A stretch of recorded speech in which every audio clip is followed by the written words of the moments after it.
Ladies and gentlemen,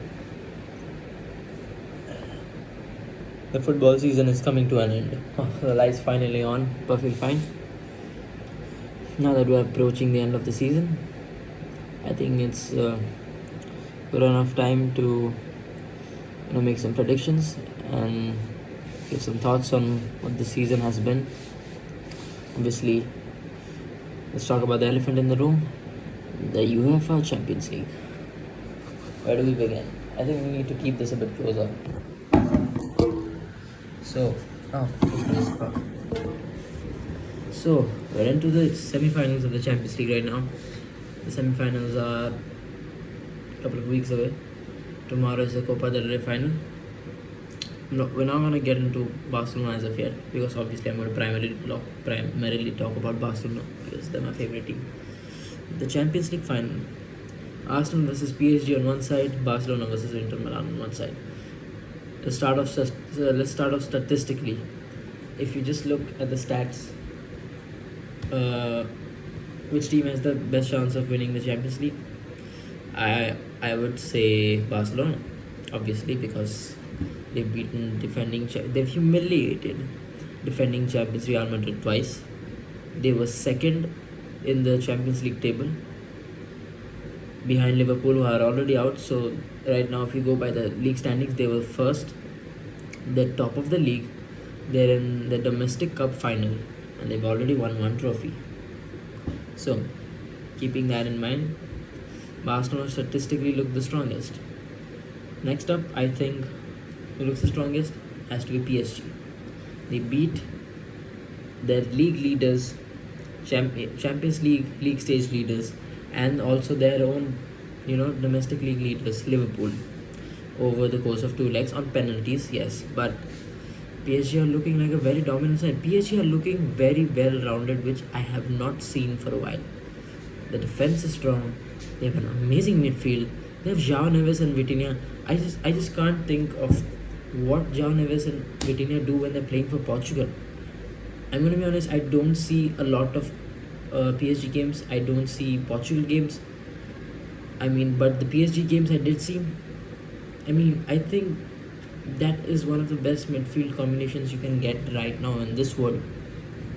I'm talking about combinations, not the best midfielders. But Nuno Mendes, in the back, pocketing every winger he's faced, and up front we have, on the right side we have Achraf Hakimi, or a player he's been for PSG for a while, and obviously Dembele and Bradley Barcola, and let's not forget about Desire Doué.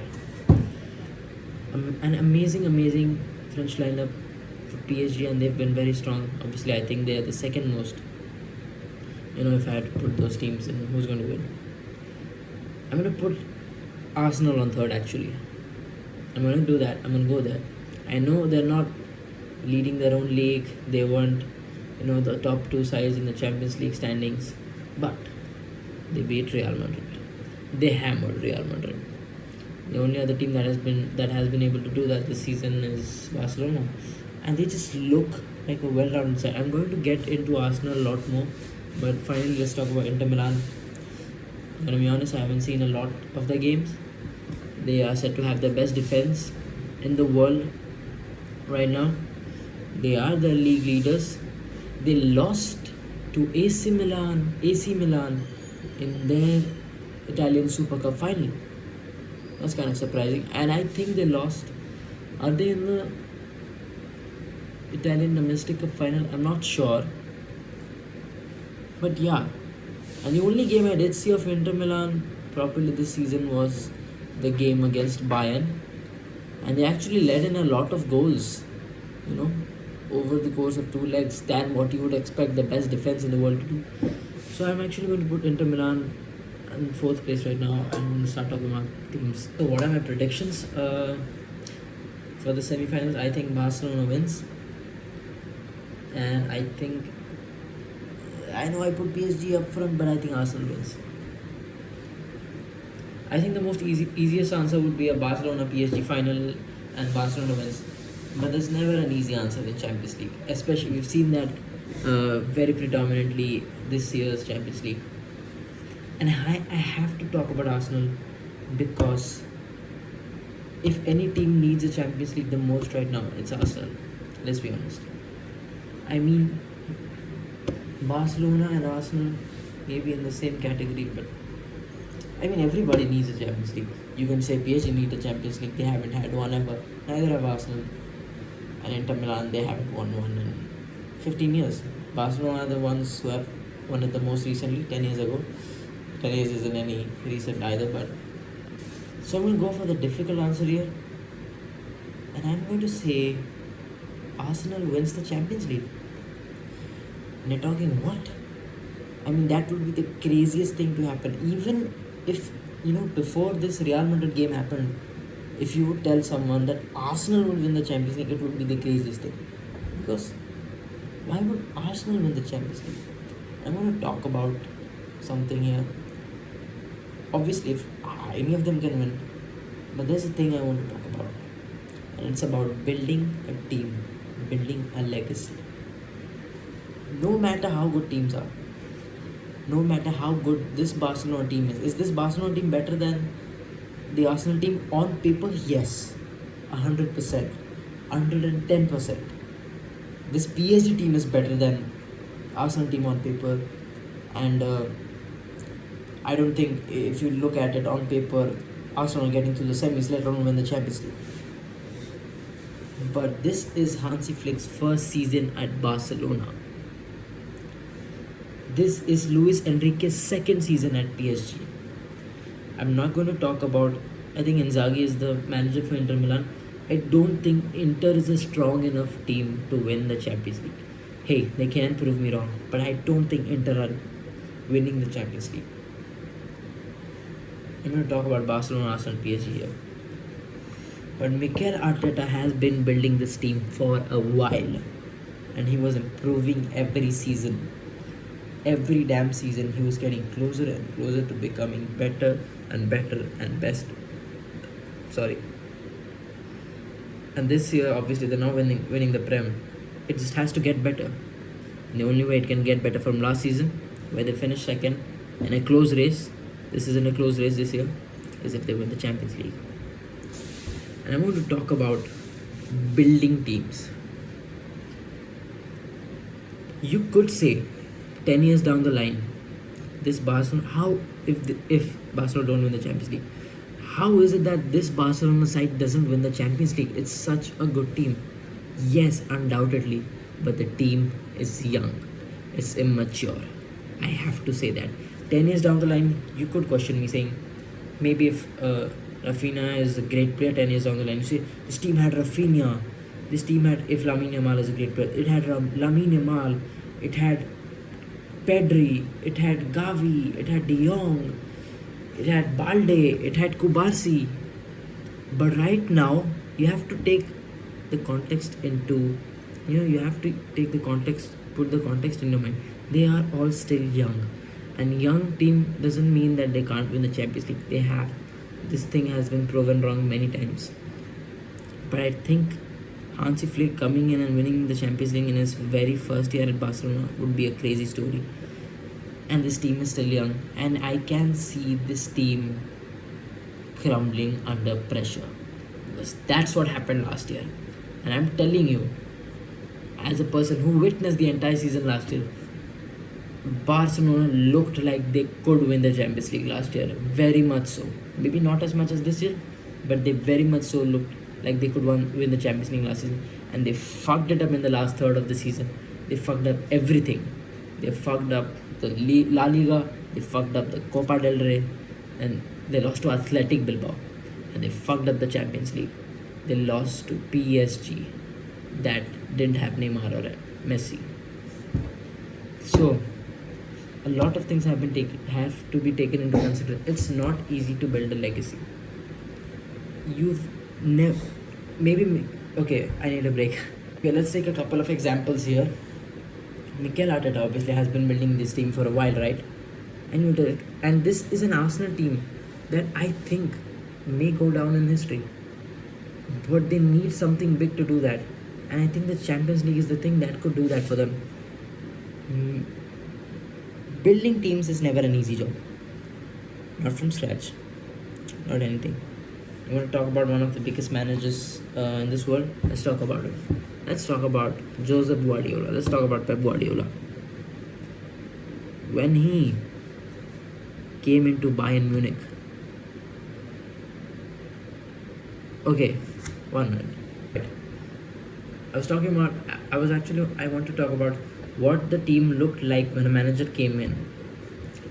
When Pep Guardiola came into Bayern Munich, he didn't have to build the team.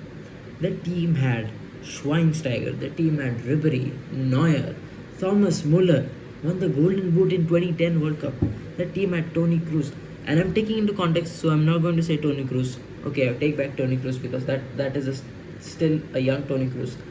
Now he is Toni Kroos, but back then people didn't see him as Toni fucking Kroos. But Schweinsteiger, Ribery, Robben, Neuer, Muller, he had the entire fucking 2014 World Cup winning Germany in his side. But he still couldn't win anything in Europe. It was a great team, couldn't win anything in Europe. Same goes for even that team, 2009 Barcelona team. He had Puyol, he had a veteran Thierry Henry, he had Eto'o. Okay, I'm not going to talk about Iniesta and Xavi. I'm taking things into context. But I have to say they had Messi. Because that is a Messi that had been built up for 5 years. And a Messi is a Messi. Messi is a Messi. You could see the magic when you saw him play. Lamine Yamal, I'm sorry, as good as you are no Messi. Because Messi was a guy who could finish a lot better than Lamine Yamal. I think that's the only thing he needs to improve on. But Messi was out of this world.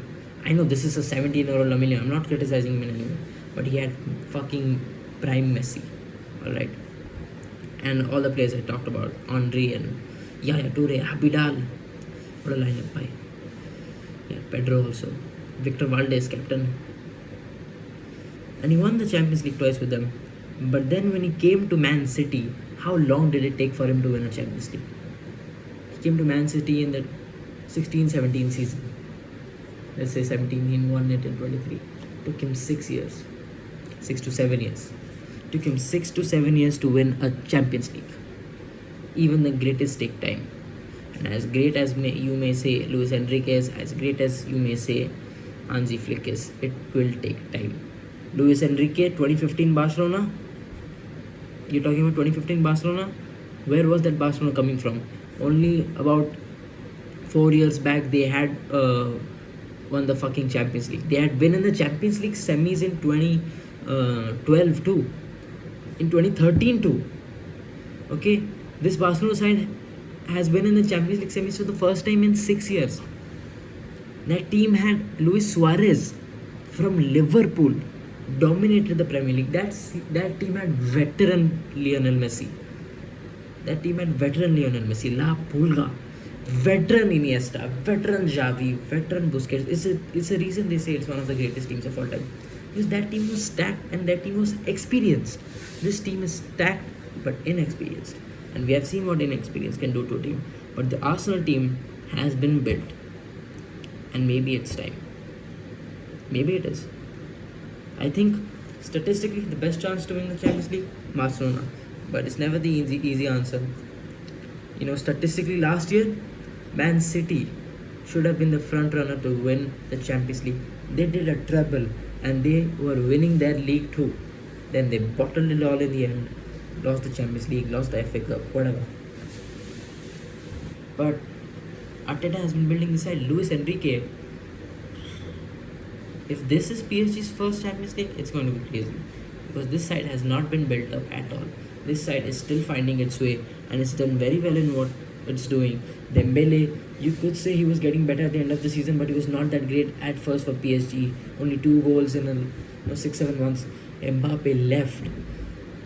Messi and Neymar are gone. If Luis Enrique pulls off the Champions League, it would be a miracle for this PSG side. And if this is their first Champions League ever. So I think maybe Arsenal pull up 2006 revenge on Barcelona. And let's talk a bit more about Barcelona. And I'm talking about context a lot because I want to emphasize on context a lot, because as good as this side is, this is still a young side. This is a new side. It's extremely fantastic to see the kind of football they're playing. If I also have to go just by the type of football I'm seeing from my eyes, Barcelona should win. On paper, they should win. By eyesight, they should win. But history doesn't suggest that Barcelona will win. And history is proven wrong many times, I know. But it just makes a little bit more sense for Arsenal to win because this is a side that has been built up for years. And maybe something needs to come to fruition because when you see this Arsenal side play, you think this team needs to win something, this team can do something special, and a community shield shouldn't define this team. Let's talk about Barcelona a bit here. Man, the football they've been playing, the kind of man you are, Pedri Gonzalez. Oh, Lamine Yamal, wow, Rafinha, Lewandowski. So while we're at Barcelona, let's talk about who's going to win the Ballon d'Or. Because if there's one thing for sure, it's that if Arsenal wins the Champions League, no guy from Arsenal is winning the Ballon d'Or. No guy from Arsenal should win the Ballon d'Or. I can tell you that. And the easiest answers are guys from Barcelona. So who do we think is going to win the Ballon d'Or if Barcelona wins the Champions League? I would personally want it to be Pedri, but I think it will be Rafinha. Because the Ballon d'Or needs numbers. But you could see the Ballon d'Or pull up a move because they're taking fair play into consideration these days. Rafinha isn't the most calm guy on field. I would want Pedri to win, but the problem is Pedri is younger than Rafinha. I can see Pedri win another Ballon d'Or in future. I cannot see Rafinha doing what he has done this season. I cannot see Rafinha emulating what he has done. Prove me wrong, Rafinha, but I still would, in retrospect, I'd say Rafinha not being replaced by Nico Williams is good, but I'm not sure if Rafinha is going to be as good next season. He could just drop off. He could just pull up a Phil Foden, guys. And Phil Foden looked like the type of player who would not pull or pop off. Rafinha, I don't know. He has had a lot of luck this side. He has shown up on the big matches. But I don't see Rafinha doing what he has done this season again in his entire career. I do see Pedri doing that. If Pedri doesn't get injured for an entire season, like what has happened this season, Pedri can easily win the Ballon d'Or. Any year he wants, he can just win the Ballon d'Or if he keeps up what he is doing this year. He's that good. Same goes for Lamine Yamal. I can see Lamine Yamal winning a Ballon d'Or. You could feel for Lewandowski that, maybe this should be his Ballon d'Or season, but let's be honest, guys, there have been better players than Lewandowski this year in the Barcelona lineup. What else? Copa del Rey final tomorrow.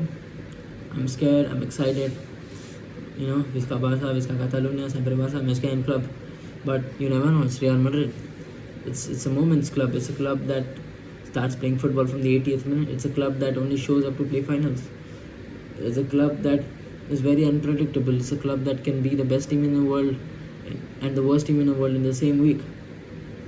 It's Real Madrid. You never know. These couple of games, obviously people are saying, these few games at the end of the season are so important. They are the deciding factor.